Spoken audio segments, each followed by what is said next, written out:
Hello friends, तर स्वागत आहे तुमचं आपली या यूट्यूब चॅनलवरती. मित्रांनो, चॅनलवर नवीन असाल तर चॅनलला सबस्क्राईब नक्की करा आणि अशाच नवनवीन अपडेट्स आपल्या चॅनलवरती पाहत राहा. चला तर मग व्हिडिओकडे बोलूयात. मालतीने आता इंद्राला एक पाटी आणायला सांगितलेली आहे आणि त्या पाटीवरती इंद्राला औदासा असं नाव देखील टाकायला सांगितलेलं आहे. त्यावेळी आता आबा म्हणत असतात की मालती, हे सगळं काय आहे आणि काय करते आहेस तू? तर आता मालती बोलते की मी काय करते ना ते फक्त बघत राहा, पण मला कोणी थांबवायचा प्रयत्न करायचा नाही, नाहीतर मी काय करून बसेल याचा तुम्हाला कोणालाही अंदाज येणार नाही. तर त्यावेळी आता इकडे इंद्रालाही काहीही बोलता येत नसतं, कारण इंद्र आणि राणीचं ठरलेलं असतं की आता ते दोघांना सगळ्यांसमोर फक्त एकमेकांना त्रास देणार. आणि त्याचमुळे आता मालती जे काही वागते आहे ते सगळं काही इंद्राला करावं लागते. कारण मालतीच्या नजरेत असं दाखवायचे की इंद्र आता बदलला आहे. पहिला इंद्र राहिलेला नाही आहे जो राणीच्या प्रेमात होता. तर आता आबा जे आहेत ते इंद्राकडे पाहत असतात आणि राणीकडे पाहत असतात आणि इकडे उर्मिला देखील हे पाहत असते की इंद्रा भाऊजी आता मालती आईच्या म्हणण्यानुसार सगळं काही करतात की नाही हे तिला पाहायचं असतं. तर आता इंद्राने एक पाटी घेतली आहे आणि त्यावरती मालतीच्या सांगण्यावरून अवधसं नावही लिहिलेलं आहे आणि इंद्रा राणीकडे पाहत असतो. राणी मात्र रडत असते, कारण ती खाली पडलेली असते आणि तिच्या हाताला मार देखील लागलेला असतो. तर मालती सांगते की आता ही पाटी घ्यायची. मालतीने त्या पाठीला दोरी देखील ओवली आणि त्यानंतर तीच पाटी आता मालती इंद्राच्या हातात देते आणि त्याला सांगते की ही पाटी हिच्या गळ्यात घालायची. तर आता इंद्रा राणीकडे पाहतो. खरं तर या क्षणी इंद्राला हे आठवतं, ज्यावेळी इंद्राने तिच्या गळ्यात वरमाला घातली होती ते सगळं आठवतं. त्यांचे लग्नाचे दिवस आणि आताचा हा क्षण आठवतो, ज्यावेळी इंद्राने राणीच्या गळ्यात ही पाटी घातली. तर आता पाटी घातल्यानंतर आबा जे आहे ते बोलतात की मालती, हे तू चुकीचं करतेस. हे बघ, हे आपली अशी संस्कार नाही आहे, तू नको करूस हे सगळं. त्यावेळी आता मालती बोलते की काय करायचे आणि नाही करायचे ते मला सांगू नका. आता मी जे काही करील ते करील. आता मला एका शब्दाने देखील कोणी काही केलं तर मी माझ्या जीवाचं बरं वाईट करेल, असं म्हणत आता ती तिथून निघून गेलेली आहे. आणि आबा देखील मालती मालती ओरडत तिच्या मागेच निघून जातात. आबांना तिला समजावून सांगायचं असतं, पण नाही, ती ऐकायला कुठे तयार असते. इकडे आता इंद्राच्या डोळ्यात उर्मिलाने पाणी पाहिलं आहे आणि त्यावेळी उर्मिला जी आहे ती इंद्रा भाऊजीला विचारत आहे की इंद्रा भाऊजी, हे तुमच्या डोळ्यात पाणी? तर त्यावेळी इंद्रा बोलतो की काही नाही, ते कचरा गेला असेल आणि त्याचमुळे पाणी आलं असेल. इंद्रा लगेचच डोळे पुसतो आणि आतमध्ये निघून जातो. इकडे आता आबाने रत्ना बहिणीला सांगितलं आहे की राणीकडे लक्ष द्या, तिला हाताला लागलं आहे. तर आता रत्ना बहिणी जी आहे ती रत्नाई आता राणीकडे जाते. तर आता इथे ही जी उर्मिला आहे ती बोलते, राणीकडे बोट करून बोलते, हीच तुझी लायकी आहे खरं तर. भीक काढले कुणीकडचे असं म्हणत आता ती आतमध्ये निघून जाते. इकडे आता रत्नाई राणीला म्हणतात की राणी, हे बघ, तिचं बोलणं आता मनावर घेऊ नकोस, चल बरं, तुला लागलंय, आपण आतमध्ये जाऊ, असं म्हणत आता रत्नाई जी आहे ती राणीला पकडून आतमध्ये घेऊन जायला लागते. तेवढ्यात अजितला आणि रत्नाईला राणीबद्दल खूप वाईट वाटत असतं, पण या दोघांच्या हातात काहीच नसतं. तर आता इकडे विक्रम जो आहे तो फोनवरती केटीला सांगत असतो की हे पहा, आपल्या कंपनीच्या सगळ्या काही महत्त्वाच्या फाईल्स माझ्याकडे ताबडतोब घेऊन या. तर त्यावेळी केटी पुढे बोलणारच असतो, तर तो लगेचच फोन कट करतो. आणि त्यानंतर आता इकडे तर थोड्याच वेळात केटी जो आहे तो आता विक्रम समोर त्याच्या ऑफिसमध्ये येतो आणि त्यावेळी आता विक्रमला विचारू लागतो की सर, अचानक तुम्हाला या फाईल्स कशाला हव्या आहेत, म्हणजे काही काम होतं का? त्यावेळी आता विक्रम बोलतो की हे पहा, आता ना जरा काम आहे, एक डील आहे आणि त्यासाठीच मला ह्या फाईल हव्या आहेत. तर त्यावेळी आता केटी जो आहे तो त्या फाईल्सबद्दल आणि त्या डीलबद्दल विचारपूस करू लागतो, पण विक्रम आता भडकतो. आणि त्यावेळी आता केटी बोलतात की हे सगळं आबांना सांगायला हवं, एकदा त्यांच्या कानावर घालायला हवं. तर आता इथे विक्रम बोलतो की हे बघ, ज्यावेळी इंद्रा इथे MD होता त्यावेळी हे सगळं होत होतं का? आता मी इथला MD आहे आणि आबांनी हे सगळं माझ्या हातात दिलं आहे, त्यामुळे तू आता गप्प राहायचं आणि जे काय करायचे ते माझ्या पद्धतीने मला करू देत ना. आणि मला कंपनी वरती कशी आणता येईल ते मला पाहायचं आहे खरं तर. तू आता जाऊ शकतोस, असं म्हणत आता केटीला तो तिथून पाठवतो आणि त्या फाईल्स त्याच्याकडे घेऊन टाकतो. पण केटीला मात्र आता इथे विक्रमवरती अजिबात भरोसा नसतो, कारण विक्रम नेहमी अचूक पद्धतीने कामं करून घेत असतो. आणि त्यानंतर आता विक्रम केटी केल्यानंतर म्हणतो की आता बघाच मी काय करतो, मला जे हवं ते मी सगळं करणार. त्यानंतर आता इकडे राणी जी आहे ती किचनमध्ये बसलेली असते आणि रत्नाई तिचा हात गरम पाण्याने शेकत असते. राणीला प्रचंड त्रास होत असतो, कारण तिला आता इथे मुक्का मार लागलेला असतो आणि त्याने तिला हात तिचा भरपूर दुखत असतो, तिला त्रास होत असतो. त्यावेळी आता रत्नाई म्हणतात की थांब मी तुझ्यासाठी क्रीम घेऊन येते, असं म्हणत रत्नाई किचनमधून बाहेर पडतात. तर तेवढ्यातच तिथे इंद्रा येतो आणि इंद्रा राणीकडे येतो आणि म्हणतो की राणी तुला किती लागले, हे बघ, हे सगळं थांबव आता, माझ्याच्यानी नाही होणार, मला असं तुला त्रासात पाहवत नाही आणि मी तुझ्याबरोबर नाही म्हटल्यानंतर आई तुला खूप त्रास देईल आणि या सगळ्यात मला काहीच बोलता येणार नाही.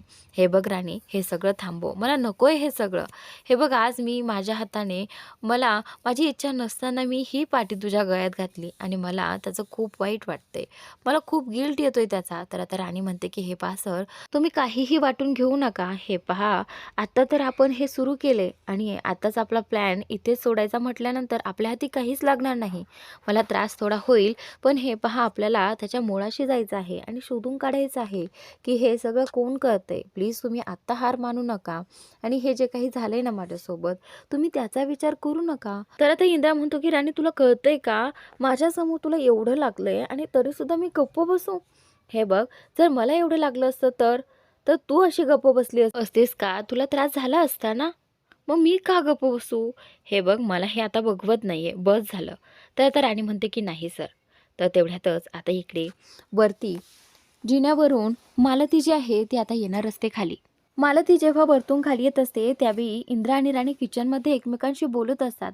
राणी म्हणत असते की हे पहा सर, आपण असं बोलतोय, जर कुणी ऐकलं तर खूप प्रॉब्लेम होईल, त्यामुळे प्लीज तुम्ही जा इथनं आणि हे सगळं कंटिन्यू सुरू ठेवा. तर आता मालती जी आहे ती जिन्यावरून खाली आलेली आहे आणि हे सगळं आता राणीने पाहिलं आहे की मालती मॅडम आता खाली आली आहे म्हटल्यानंतर आता ती आम्हा दोघांना एकत्र बघेल.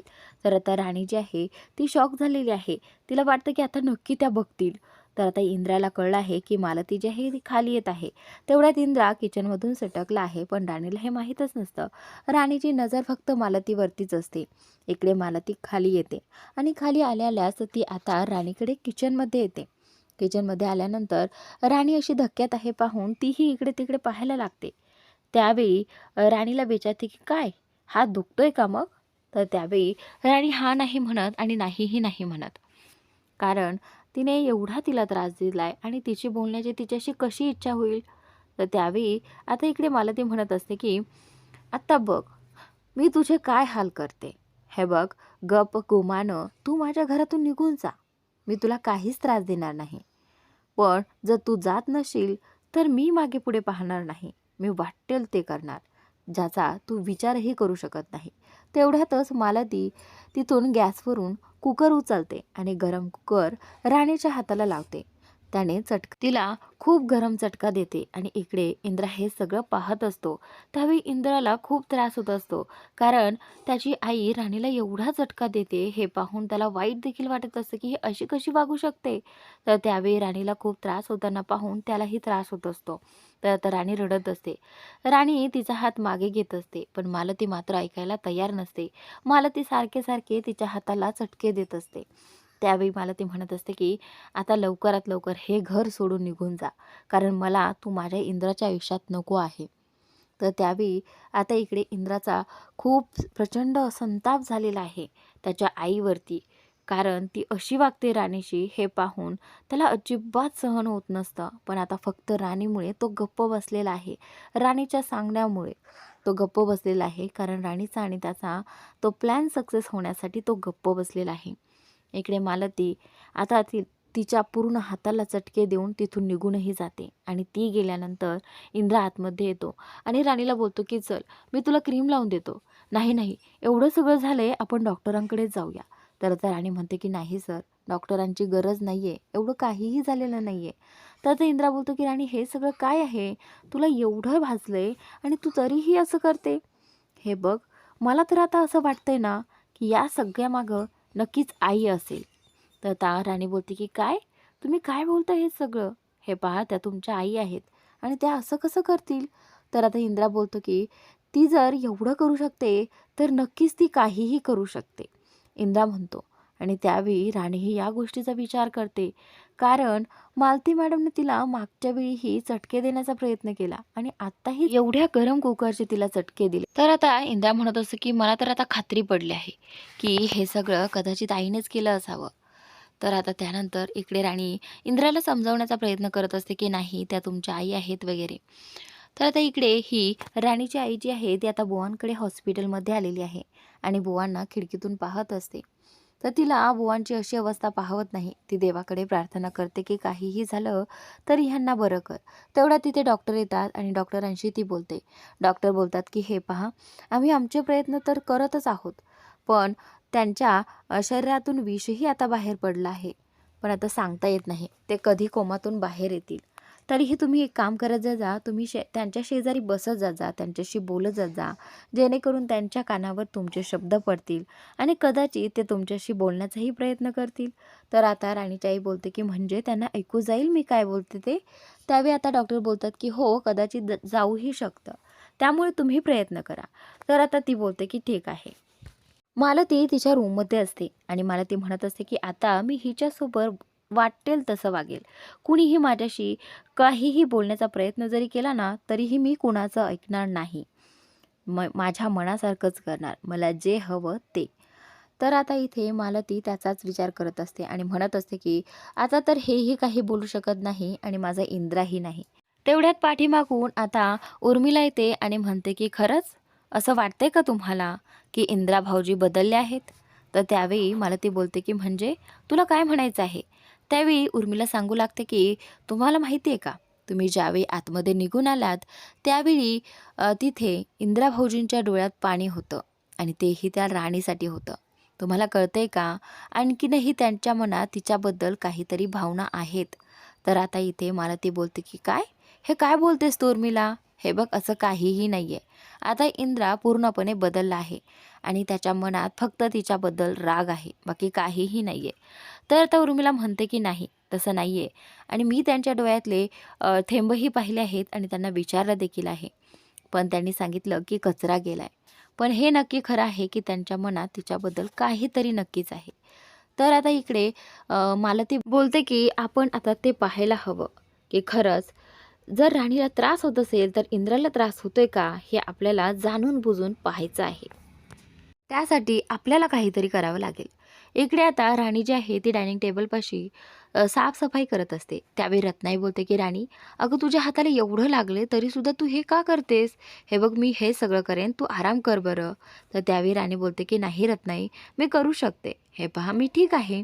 तर तेवढ्या तिथे मालती येते आणि बोलते की काय काय चाललंय तुमचं? करतीये ना ती, तिला काही झालेलं नाही आहे, तुम्ही का काळजी करताय? हे पहा, मी आता उर्मिलासोबत आणि बहिणी तुमच्याबरोबर आपण शॉपिंगला जात आहे. तर आता तुला सगळ्यांसाठी प्रत्येकी 2-2 भाकरी करून ठेवायच्या आहेत. आम्ही सगळे जाणार आहोत आणि यायला उशीर होईल. सगळं काही स्वयंपाक आणि सगळी काही तयारी तू करून ठेवायची, समजलं तुला? तर त्यावेळी रत्नाई बोलतात की अगं मालती, तिच्या हाताला एवढं लागले, मी आहे ना, मी करेल तिला मदत, तुम्ही जा. तर त्यावेळी मालती म्हणते की नाही, आपण सगळे जात आहोत आणि ही स्वयंपाक करत आहे, मी सांगितलंय ना, तुम्ही राणी आहात का? नाही. असं म्हणत आता रत्नाईला वाईट वाटतं की ही पोरगी एकटी कशी करेल, तिचा हात गळ्यात आहे आणि ती भाकरी कशा करेल.